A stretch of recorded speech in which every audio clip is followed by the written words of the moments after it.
May sakit ka ba na ganito? Sakit sa gallstone o bato sa abdo? Ulcer? Grabe na ba yung ulcer mo? May libreng gamot ako na ituturo sa'yo. At panlinis ng baga natin. At panglinis ng atay at kidney. So ituturo ko yan sa inyo mga idol. Tapusin nyo lang video na to. At huwag nyong kalimutan na pakipalo may Batang Mandaya Blast at pakihit ng bell notification para ma-update kayo palagi sa aking mga upload video.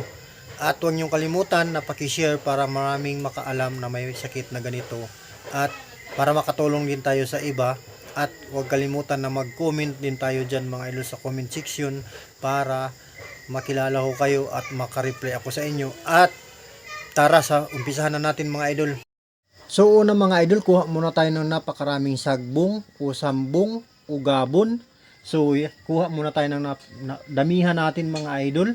At pagkatapos nyan mga idol, ating ibilad sa araw ng ganyan.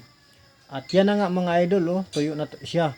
At ito na mga idol yung 1 week, 7 araw mga idol. Linggo ko siya kinuha at ngayon linggo ikapitong araw.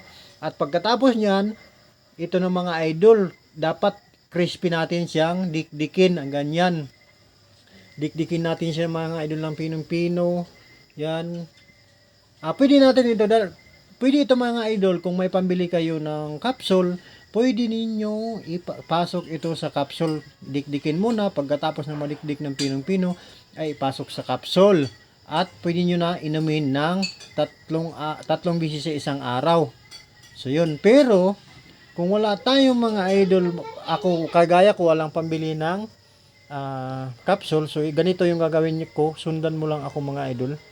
At yan, pagkatapos natin madikdik ng pinong-pino, yun yung resulta. So napakaganda nito mga idol, libre lang to mga idol, oh. Ayan, pagkatapos yun idol, pag wala tayong pambili ng capsule, ayan, kuha tayo ng isang kutsara o kalahati at lagyan natin, buhusan natin ng pinakulong tubig. So ayan, lalagyan na natin na pinakulong tubig.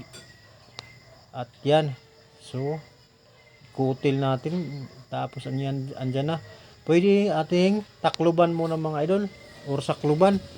So ganun. At pagkatapos ng ilang minuto ay atin na po siyang sasalain, ipasok natin sa ibang lagayan para hindi natin mainom yung iba kasi pag nainom yun mga idol.